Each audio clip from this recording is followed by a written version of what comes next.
Bismillahirrahmanirrahim. Assalamualaikum warahmatullahi wabarakatuh.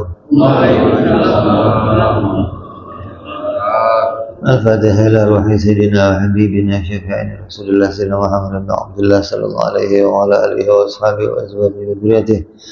Inna Allah ya'lamu al-rijali wal jannah wa yafana bi asrarihim wa anwarihim wa alamun afadhim barakatih fid din wa dunya wal akhirah wa ja'aluna min hisbihim يرزقنا محبتهم وإذا وفنا على ملتهم ويحشرنا في زمرتهم بالعافيتهم وسلامتهم والبركة بالكتاب أشهد أبو عبد الله محمد يوسف حسن في سمع سيد شربان محمد الدس في سمع الحضر والحق أبو محمد مصر أوصال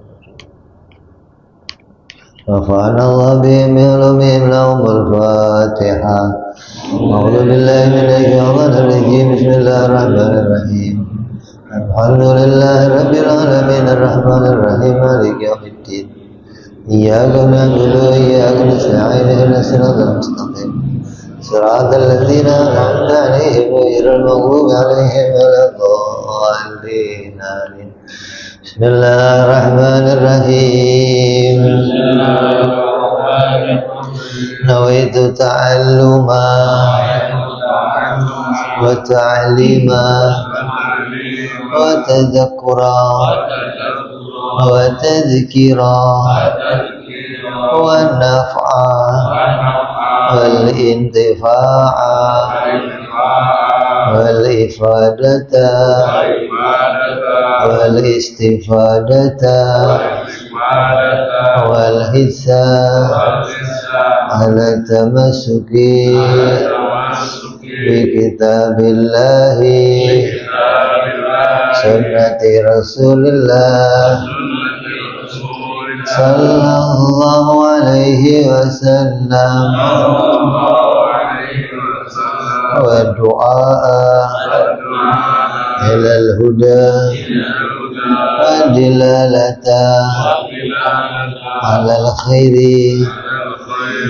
ابتغاء مرضاته وقربه وثوابه وحسن الخاتمة مع اللطف والعافية وصلاح العاقبة. Bismillahirrahmanirrahim. Alhamdulillahirabbil alamin. Salatu wassalamu ala sayyidina Muhammadin wa ala alihi wa sahbihi ajma'in, amma ba'du. Qala musanniful kitab rahimahullah wa nafa'ana bihi wa bi ulumihi fid dharain.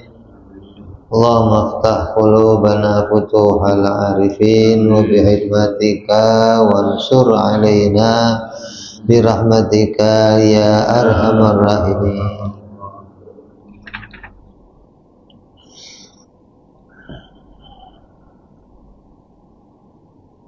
Yang lalu kita sudah sampai pembahasan tentang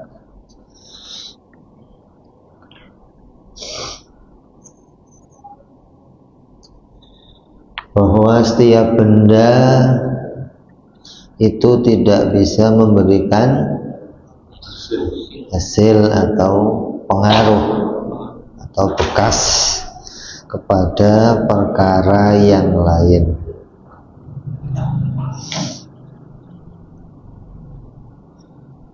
Karena harus setiap benda itu butuhnya hanya kepada Allah. Kalau ada benda yang bisa menghasilkan sesuatu atau memberi pengaruh, maka pengaruh atau hasil itu tidak akan butuh kepada Allah, akan butuhnya kepada si benda. Nah, sedangkan Allah itu adalah zat yang wajib segala sesuatu butuh kepada Dia. Jadi agar makna butuh ini harus selalu ada pada Allah, maka berarti segala sesuatu harus tidak punya asar, nggak punya pengaruh, nggak punya bekas. Kalau sampai ada salah satu yang punya bekas atau pengaruh, maka yang punya pengaruh ini mesti nggak butuh lagi sama Allah. Maka hilanglah makna ketuhanannya Allah. Jadi apapun nggak bisa memberikan bekas.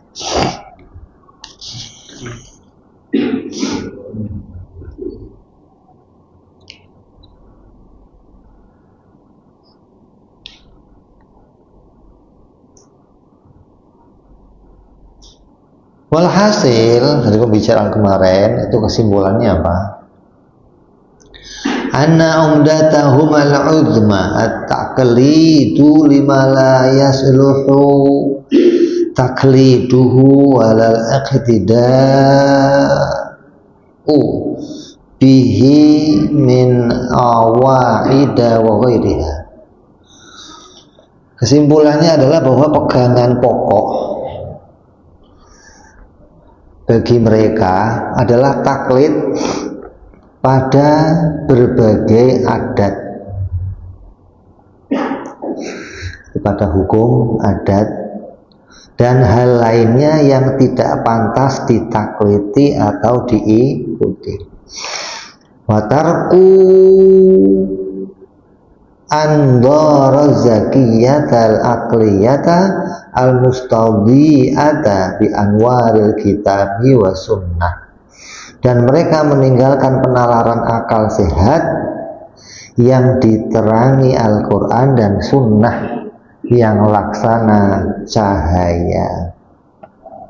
Artinya orang-orang Qadariyah, orang-orang Khusyuiyah, orang-orang Tabi'iyah, orang-orang yang berpegang kepada adat, bahwa pasti api bisa memanaskan, pasti nasi bisa mengenyangkan, pasti amal itu bisa memasukkan ke dalam surga, pasti maksiat bawa ke dalam neraka, pasti ada hasilnya, pasti. Ini karena kebodohan mereka taklid kepada sesuatu yang tidak layak ditaklidi dan meninggalkan penalaran akal yang sehat. Gak mau mikir sendiri, gak mau. Pokoknya Pak Kudu, kata guru saya ikut aja lah. Kata guru saya ikut, gurunya orang-orang yang gak berpikir, yang gak pantas ditaklid. Hingga hasilnya mereka meninggalkan Al-Quran, meninggalkan sunnah. Kekecewaan atau kebodohan akan terjadi hingga mereka kehilangan cahaya yang terang benderang. Walihada, karena ketertipuan ini, kebodohan ini, dikatakan inna usulal kufri sittatun, bahwa di antara sebab-sebab yang mendatangkan seseorang hingga sampai bisa pada dalam keadaan kafir itu ada 6 perkara. Dengan sebab ini ada 6 perkara yang bisa menyebabkan seseorang melangkah pada kekafiran. Lihat ini. Apa yang pertama? Al-ijabu dzati.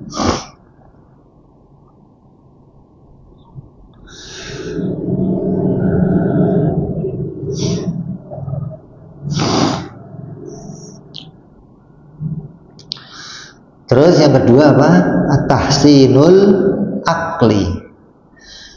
Yang ketiga wa taqlidur raddi wa rabtul adi wa jahlul murakkab. Yang terakhir wa tamassuk fi usulil aqidah bi mujarradi dhahiril kitabi wa sunnah min ghairi ardiha al barahinil aqliyah wal qawati syar'iyyah. Ini apa? Di antara penyebab-penyebabnya suatu kekafiran. Yang pertama namanya ijabul dzati, yang kedua tahsinul akli, terus taklidu raddi, rabtul addi, kemudian jahil murakkab, kemudian atamasuk bil dhahiril ayat, berpegang kepada dohirnya ayat, hingga mereka tidak tahu pada dalil-dalil akli. Terus mereka tidak mengerti tentang uslubnya bahasa Arab dan berbagai batas sebagai prinsip-prinsip yang ada dalam disiplin ilmu bahasa Arab. Kalau dia mau tamasuk pada dhahiril ayat, mestinya ya ahli bahasa Arab dulu dong. Oh ini uslubnya, ini nggak bisa begini nih dalam ta'rif Arabnya nih, bahasa Arabnya nih kalau begini harusnya begitu. Ngerti makna nahwunya, ngerti makna muradnya, ngerti ma'aninya, bayannya bagaimana. Oh ngerti ini masdarnya nggak ke sini, larinya harusnya ke sini. Ini wala ngerti ini, kemudian tamasuk bil dhahiril ayat. Udah akal nggak jalan, bahasa Arabnya bahasa Arab mungan apa sih? Al-qadar.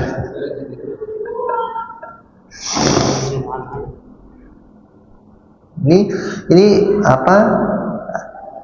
Penopang yang paling utama gitu loh. Akalnya jalan, bahasa Arabnya mumpuni. Maka ini bisa tuh ngerti, oh ini ayat ini kemari maknanya nih. Tanpa ini udah jangan bicara ayat dah. Nanti jangan bicara penafsiran ayat, makna ayat jangan. Udah mending kayak orang-orang riuh aja lah, yang penting akalnya jalan. Jadi nggak ngotak-ngotik Al-Quran. Ini udah akal nggak jalan, bahasa Arab nggak bisa, ya otak-atik Al-Quran. Modal terjemah, nah, repot.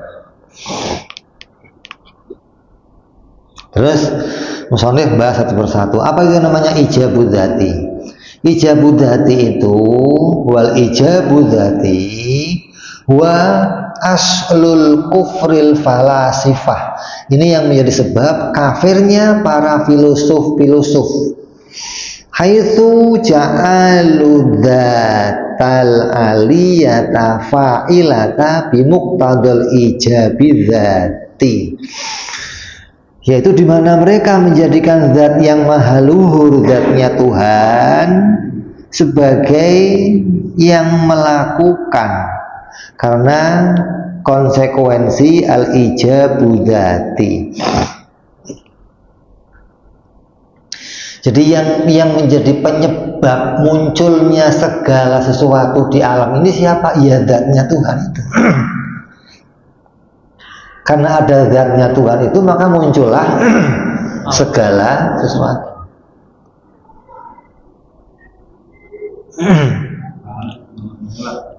Illat jadinya.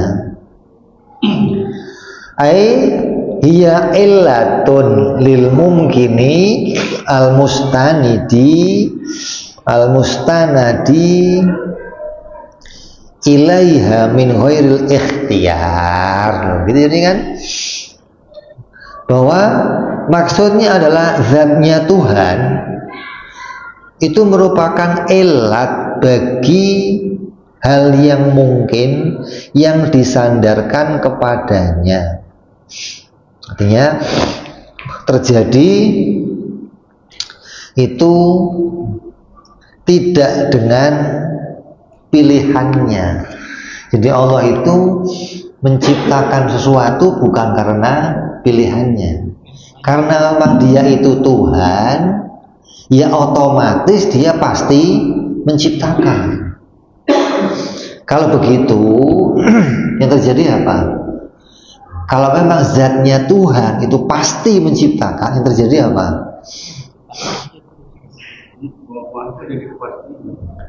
Makhluknya jadi qadim. Gitu dong.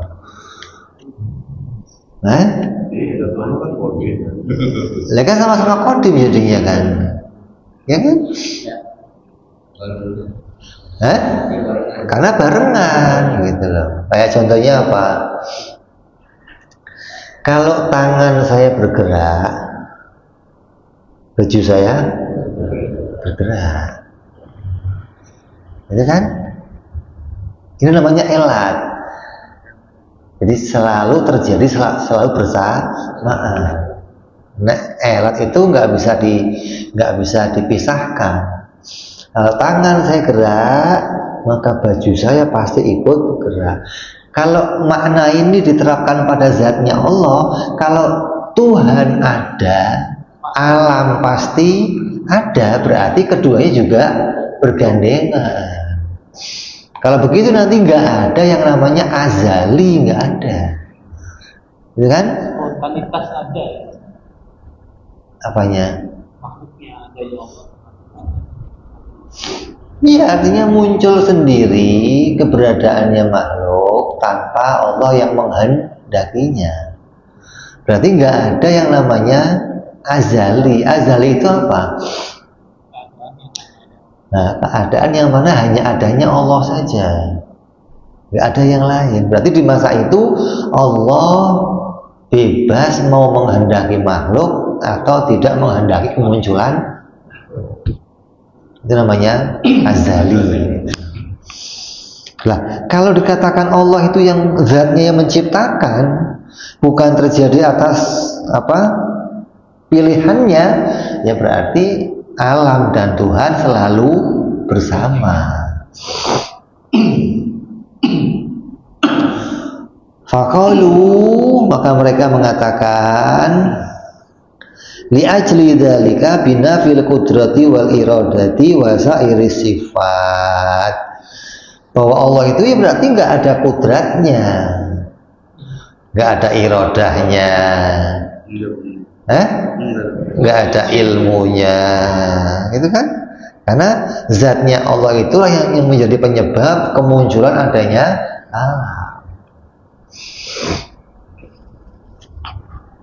Nah sekarang kalau zatnya Tuhan yang menjadi penyebab kemunculan alam, berarti harusnya alam yang muncul itu dalam kondisi sama semuanya, gitu dong.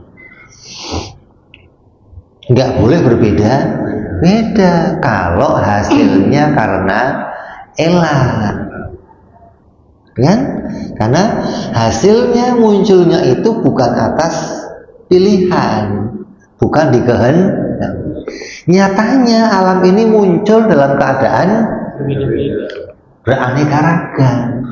Ada laki, ada perempuan, ada yang bencong, ada yang monyong, ada yang hewan, ada manusia, ada kaki 4, ada kaki 2, ini macam-macam nih.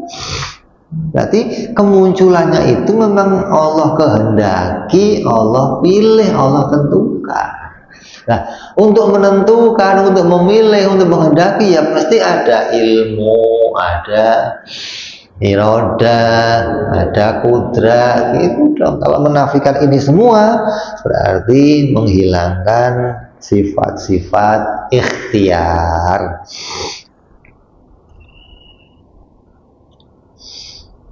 Ta'ala Allah an qaulihim uluwan kabira, maka maha suci Allah dari perkataan-perkataan mereka. Wa qalu, dan mereka mengatakan li ajli dzalika biqidamil alam, mengatakan bahwa alam ini dalam keadaan tidak berawal, wal alghau burhanal qad'iyah adalla ala hudusihi, maka dan mereka menafikan dalil yang qat'i yang menunjukkan kebaruannya alam. Jadi mengatakan alam ini yang enggak berawal, gitu loh. Ini yang kita ngomong anasir itu loh. Unsur-unsur api, udara, angin, air, tanah, ini udah nggak berawal, gitu loh. Jadi kodim zatnya baru sifatnya. Ini yang kemudian sampai pada kekafirannya orang-orang filsafat. Iya. Kalau tersedia bahan bakunya, berarti kan ini bahan baku ini memang ada bersama Allah. Kalau ini kan mereka meyakini bahwa semua bahan baku itu muncul otomatis dari dirinya Allah. Ini repot lagi nih. Ini nanti ada aklul awal, ada aklul tsani, ada aklul tsalis. Ini pemikiran-pemikiran yang repot dari orang-orang filsafat. Jadi filsafat itu asalnya orang-orang yang pingin menemukan kebenaran, cuman jalannya saja nggak lurus gitu. Jadi hasilnya juga nggak lurus.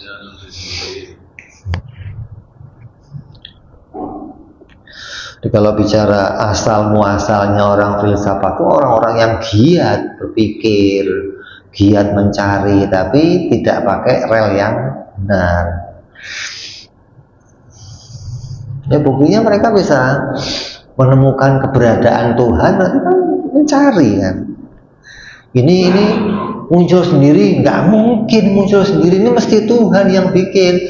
Tapi ketika ngomong Tuhan yang bikin, dan Tuhan itulah yang kemudian menyebabkan munculnya yang lain, bukan karena irodahnya gitu. Jadi zatnya Tuhan itulah yang menyebabkan kemunculan segala sesuatu. Itu di Frankfurt sampai bikin laboratorium. Laboratorium partikel Tuhan. Ada biaya ya. Filsafat kalau filsafat. Itu partikel.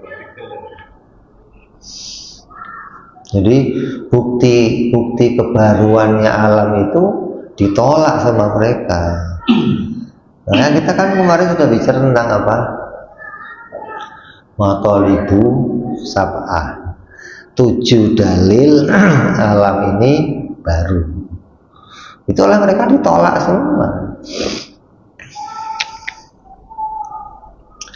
Wala khofa'a annaka idza tahaqqaqta bima sabaqa min wujubi hudutsil alam wa wujubil qidami wal baqa'i li maulana jalla wa azza arafta qat'an anna sudural alam anhu ta'ala.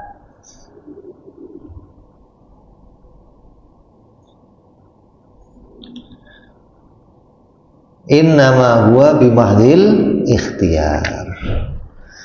Maka tidak diragukan lagi bahwa sungguhnya bila kamu telah memahami secara benar tentang apa yang sudah lewat di dalam wajibnya alam itu baru, dan wajib kidam dan bakoknya bagi siapa? Allah Subhanahu wa ta'ala. Kamu akan mengetahui secara pasti bahwa kemunculan alam semesta ini adalah murni atas ikhtiarnya Allah Subhanahu wa ta'ala, atas pilihannya Allah Subhanahu wa ta'ala. La biijabi wa ta'lil, bukan atas wajibnya dia menciptakan dan wajibnya taklil, wajibnya zatnya Allah memunculkan zat yang lain. Kayak inilah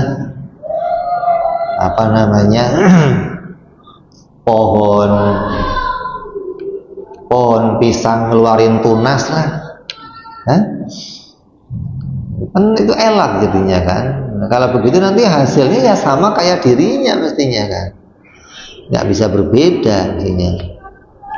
Wa illa, kalau nggak begitu kanal alam qadiman, Kalau nggak begitu berarti alam ini mesti kodim. Au fa'iluhu hadis, atau penciptanya yang baru. Kan begitu. Kalau dua perkara bergandengan, kalau satu kodim, satunya kodim. Kalau satunya baru, iya lagi baru juga, karena dua-duanya nggak mungkin ada gandengan kodim dan baru, nggak mungkin. Liwujubi muqaranatal ma'lul li'illatihi, karena tidak, ini berasal dari kaidah apa? Kaidah selalu kebersamaannya elat dan ma'lul. Wakila amro ini mustahilun qat'an, maka kedua perkara itu hukumnya mustahil. Apa itu? Dua-duanya kodim atau dua-duanya baru, itu hukumnya mustahil. Masa sih ada pencipta dan yang diciptakan bareng? Gimana sih? Kan nggak mungkin pencipta dan yang diciptakan mesti saling mendahului. Ini gampangnya begitu aja kan. Pencipta itu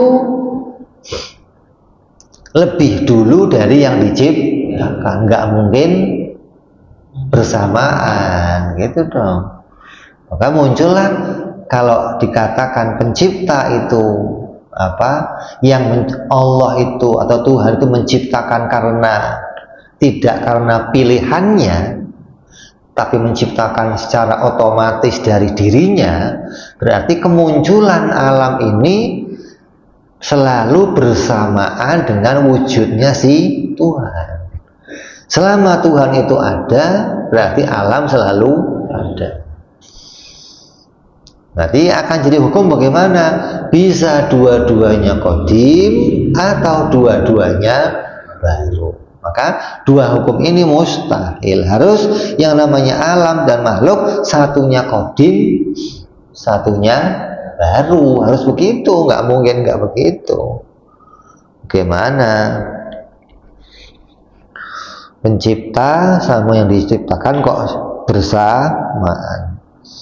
Terus yang kedua namanya tahsinul akli. Jadi orang yang punya pemikiran seperti tadi itu menyebabkan dirinya sampai pada kekafiran.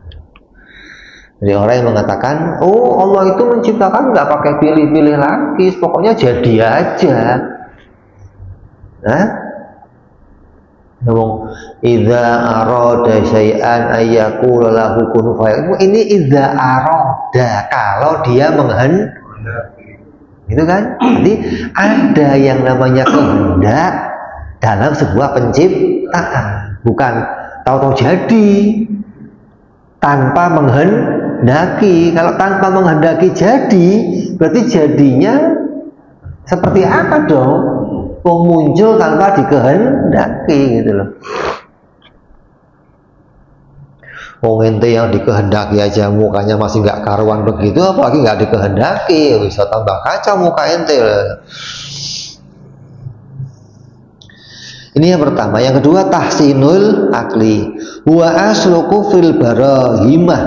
Ini asalnya menyebabkan kekafirannya orang-orang Brahmana. Brahmana itu siapa?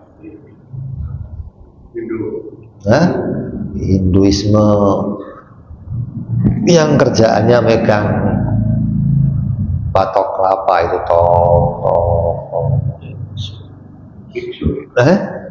biksu Brahmana atau yang ada balak 6 di sini. Ada kan balak 6 kan? Atau yang pakai garis-garis putih di sini. Yang pakaiannya kuning. Itu ciri khas tuh. Pakaian kuning itu ciri khas. Makanya di dalam Islam bermasalah pakaian yang meniru mereka itu bermasalah. Bagi mereka kuning itu menandakan satu, ada filosofinya apa gitu. Minal falasifah, dari sebagian golongan orang-orang filosof. Filosof lagi, di filosof itu memang orang-orang yang sebenarnya mencari Tuhan gitu loh.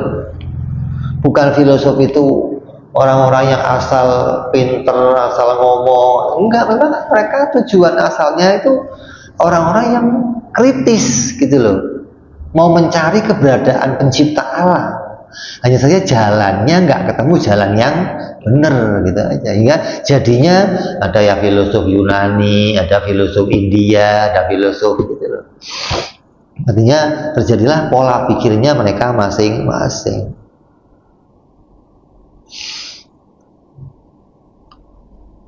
Hatta nafa nubuwah, hingga orang-orang Brahmana itu yang paling pokok dari pemikiran mereka selain penciptaan tentang Tuhan, mereka mengatakan Tuhan tidak mungkin mengutus para nabi. Jadi nggak butuh, Tuhan itu nggak butuh para nabi sebagai utusan kepada hamba-hambanya, nggak butuh. Kalau kamu lihat orang-orang Hindu, orang Buddha itu, kalau kamu mereka mendapati orang-orang yang kesurupan, senang mereka. Kenapa? Tuhan sedang memberi info. Jadi bagi mereka orang kesurupan itu info dari Tuhan. Mereka ada orang kesurupan ditanya berapa nomor yang mau keluar, tanya mereka.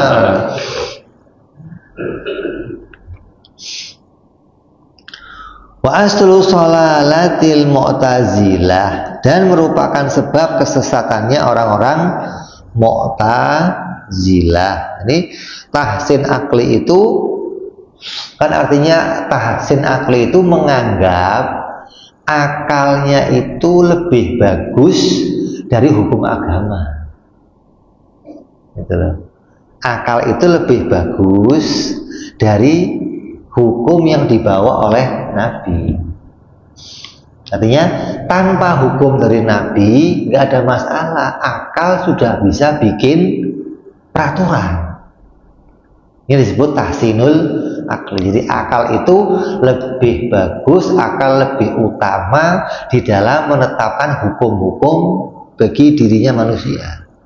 Makanya orang-orang Brahmana mengatakan nggak perlu ada Nabi, kami sudah punya akal. Kalau Mu'tazilah, Nabi datang bawa hukum tidak boleh berlawanan sama hukumnya yang diputuskan akal manusia. Coba.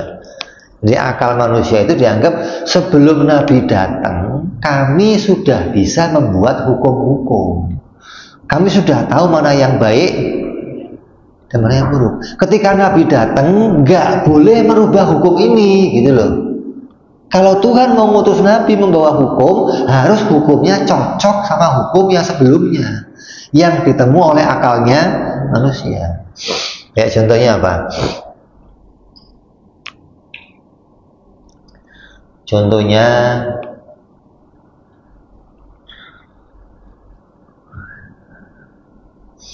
bohong itu jelek. Orang berbohong itu hal yang buruk. Mengambil milik orang lain itu buruk. Ketika Nabi datang, tidak boleh berlawanan dengan ini, gitu loh. Nah, sedangkan agama, hukum syariat bisa saja berlawanan dengan itu. Bisa saja yang namanya bohong itu diperintahkan. Bagi Mu'tazilah, selamanya bohong itu haram. Lah, hukum yang Nabi bawa, bohong itu kadang diperintahkan. Nggak boleh kejujuran gitu loh. Jujur banget jangan, gimana lah. Ya dikit-dikit bohong nggak apa-apa lah gitu maksudnya. Kok bisa begitu? Karena bohong itu diperintahkan dalam kondisi-kondisi tertentu. Kayak ada orang nyari ente, si A mana? Kenapa mau gua bunuh? Oh itu tuh lagi main, nah, ya nggak boleh gitu loh. Bohong gimana? Justru diperintahkan bohong masalah itu, gitu. Jadi kalau Mu'tazilah, oh nggak bisa. Kalau akal sudah mengatakan bohong itu jelek, agama pun yang dibawa Nabi harus mengatakan bohong itu jelek. Nggak boleh berubah hukum ini. Ini namanya tahsinul akli. Hingga andai Nabi nggak datang pun, akal manusia udah bisa bikin hukum sendiri. Barohim begitu, Mu'tazilah begitu, menganggap akalnya lebih utama dibandingkan syariat yang dibawa oleh para nabi.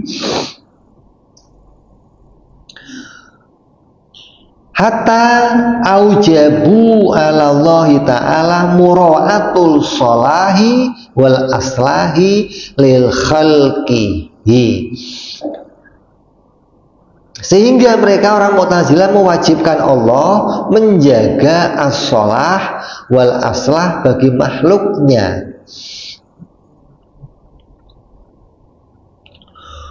Wa allalu af'alahu wa ahkamahu bil agrad. Dan di mana mereka mengelati berbagai perbuatan dan hukum Allah itu dengan berbagai macam tujuan. Waja'alu mereka menjadikan al-aqla yatawassalu wahdah duna syar'i ila ahkamillahi ta'ala asyariyati ila ghairi dzalik minal dhalalati, serta menjadikan akal saja tanpa syarat yang mengantarkan pada hukum-hukum Allah dan berbagai kesesatan-kesesatan yang lainnya. Ya, akalnya lebih utama daripada hukum syariat. Allah juga harus menjadikan yang baik dan yang lebih baik. Jadi Allah itu harus hanya bikin yang baik-baik. Karena Allah itu maha baik, Allah tidak boleh bikin yang tidak baik. Jadi Allah wajib hanya bikinnya yang baik-baik. Jadi andai ada yang tidak baik terjadi, maka yang tidak baik itu bukan dari Allah. Gitu loh. Kalau itu dari Allah, Allah harus bikinnya yang baik-baik. Kenapa? Karena Allah itu maha baik. Gak mungkin yang maha baik itu bikin sesuatu yang gak baik.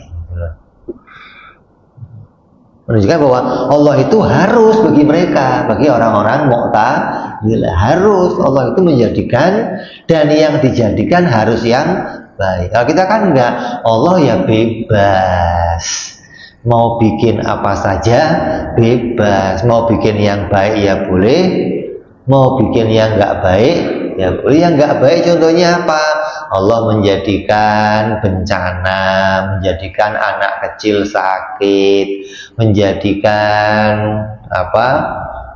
Kekafiran, menjadikan kemaksiatan, menjadikan hal-hal yang diujikan kepada hamba-hambanya berupa hal yang pahit. Banyak hal-hal yang apa?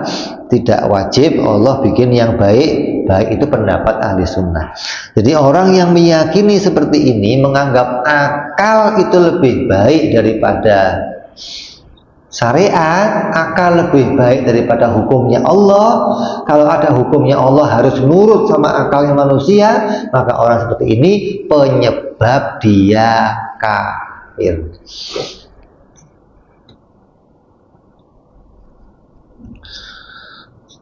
Terus yang berikutnya at-taqlidu raddi wa aslul kufri abadatil ausan wa ghairihim hatta qalu inna wajadna aba'ana ala ummatin wa ana ala atharihim muqtadun. Yang ketiga taqlidu raddi, percaya sepenuhnya pada beritanya orang lain. Ini yang menyebabkan kekafirannya orang-orang Arab kuno. yang menyebabkan kekafirannya orang Jawa kejawen. Sebab kekafiran mereka ya ini. Apa itu? Mereka mengatakan, sesungguhnya kami mendapati bapak-bapak kami menganut suatu agama, dan sesungguhnya kami orang-orang mendapat petunjuk dengan mengikuti jejak mereka. Jadi nggak mau lagi berganti kepada ajaran yang lain. Kenapa? Karena kakek moyangnya sudah mengajarkan ini. Orang-orang Cina. Kenapa kok ikut? Karena kakek kami begini, nggak mau pindah sama ajaran yang lain, nggak mau. Walaupun datangnya Nabi bawa bukti, bawa pedoman, enggak. Pokoknya bapak kami begini, kami nggak mau pindah lagi kepada ajaran yang ini namanya taklid roddi. Artinya mengikuti pendapat lain, yang lain tanpa mau di cross check, diteliti. Kalau kita ngomong namanya apa? Taklid buta. Gitu loh. Cinta buta itu juga nggak boleh ya. Ada nggak orang cinta buta? Bukan orang buta cinta, bukan. Cinta buta. Maknanya dia nyintai orang tanpa lihat. Sama dengan ini. Kamu kok meyakini sesuatu ikut pendapatnya orang lain tanpa kamu cek kebenarannya, yang penting saya ikut pendapatnya dia, kamu bisa sampai pada penyebab kamu kafir.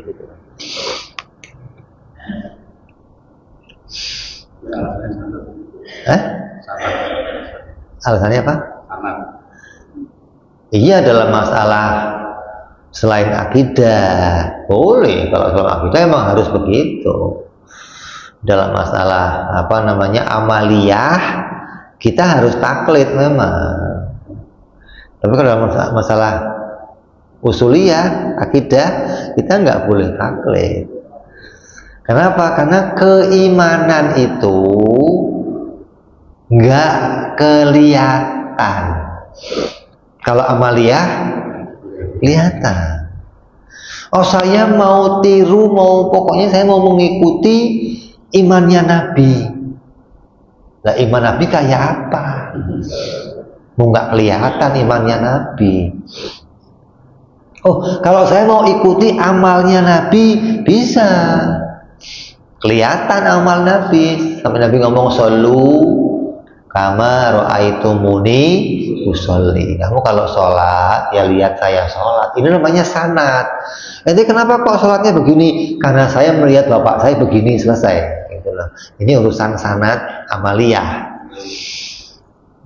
Itu pun nanti ketika khilaf masih bisa ditoleransi khilaf dalam masalah amaliyah. Kenapa? Karena orang yang melihat Nabi ibadah nggak cuma satu, ya kan? Si ini lihat Nabi caranya begini, si ini lihat Nabi caranya begini, terus ngadu, saya lihat Nabi begini, tapi hasilnya beda.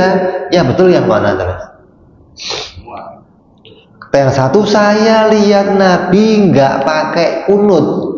Yang satu ngomong, saya lihat Nabi pakai kunut. Gimana coba? Yang betul yang mana?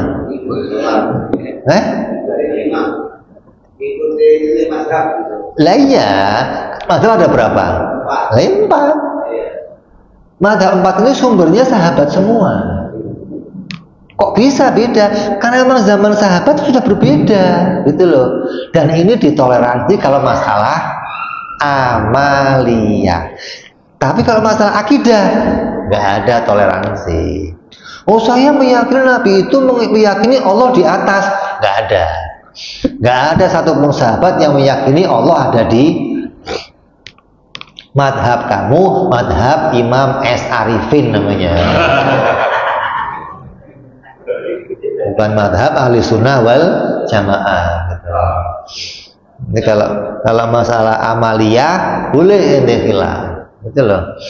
Makanya di sini dikatakan ketika masalah keyakinan kamu nggak mau berpikir, maka kamu nggak akan mendapatkan hasil yang baik, nggak akan. Kenapa? Karena iman itu nggak kelihatan. Saya mau yakin seperti keyakinannya siapa Nabi, seperti keyakinannya Syekh Abdul Qadir. Gimana kamu tahu yang diyakini dia? Oh, nggak kelihatan keyakinannya. Jadi dalam, iya, makanya ketika pengen tahu yang diyakini Nabi, harus Nabinya menyampaikan, gitu loh.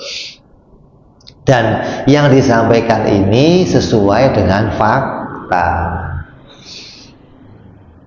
Oh, Nabi ngomong Tuhan ada di atas, kayak Nabi pernah ada seorang budak, seorang sahabat datang ke Nabi bawa seorang budak.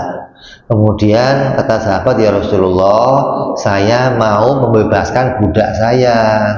Tar dulu, saya mau tanya dulu. Ya udah silakan ya Rasul. Budak, sini saya mau tanya, Tuhan di mana? Pertanyaannya, Aina Allah?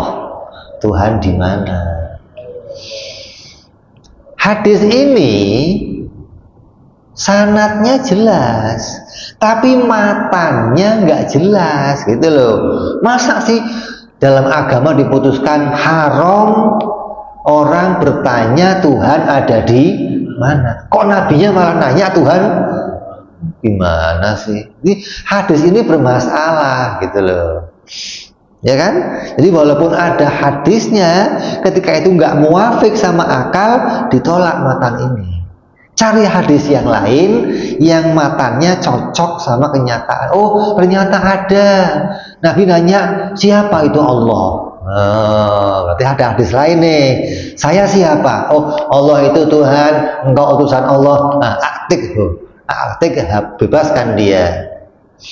Jadi masalah akidah, ketika Nabi bercerita, kemudian disampaikan kepada sahabat, ceritanya juga harus muafik sama akal.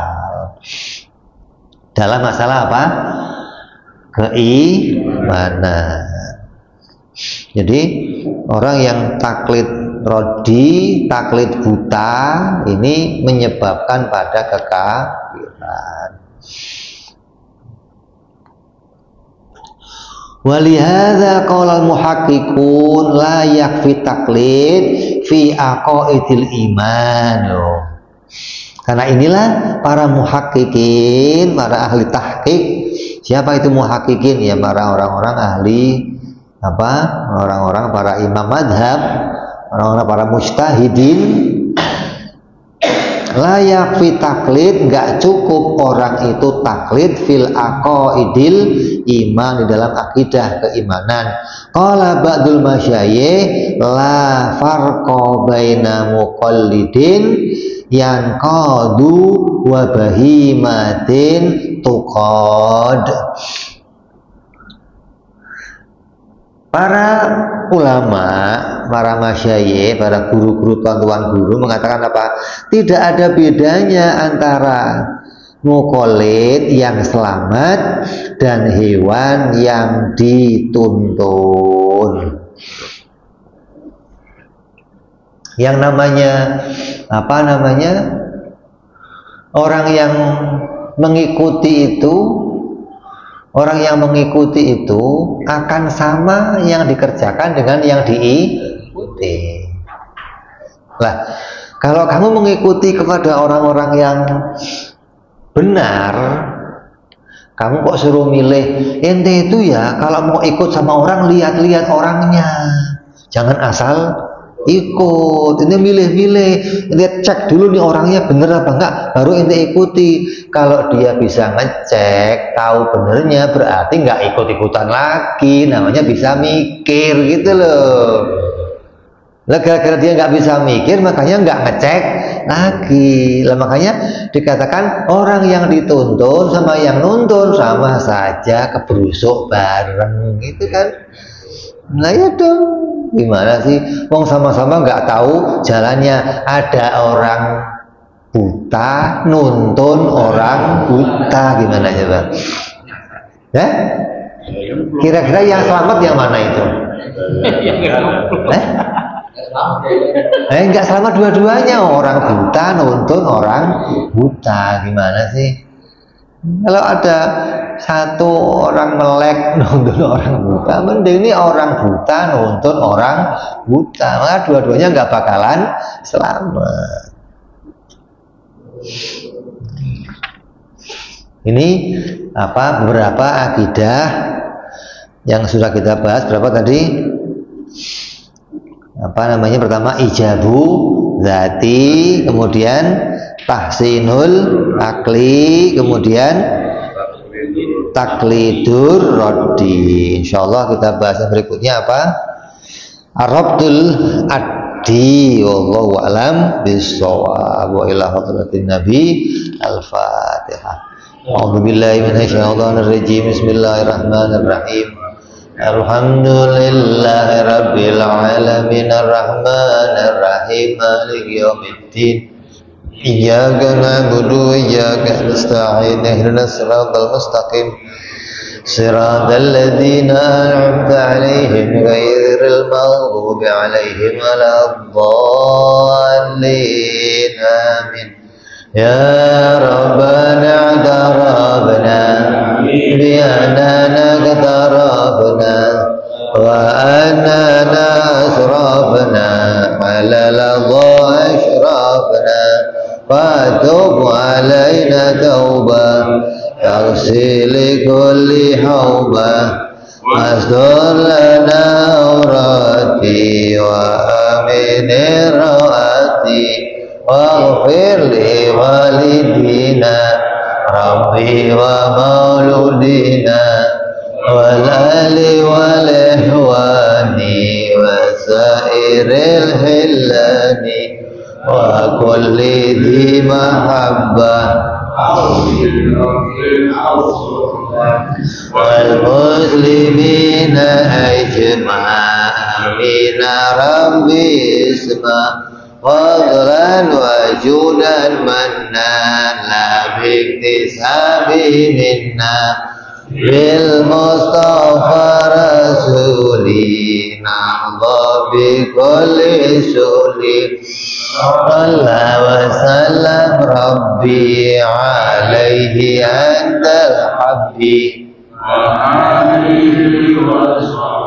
hidada tansi suhbi walhamdulillahi bilbadi wa tanahi ana rabbika rabbil izzati amma yasifun salamun alal mursalin walhamdulillahi rabbil alamin. Assalamualaikum warahmatullahi wabarakatuh.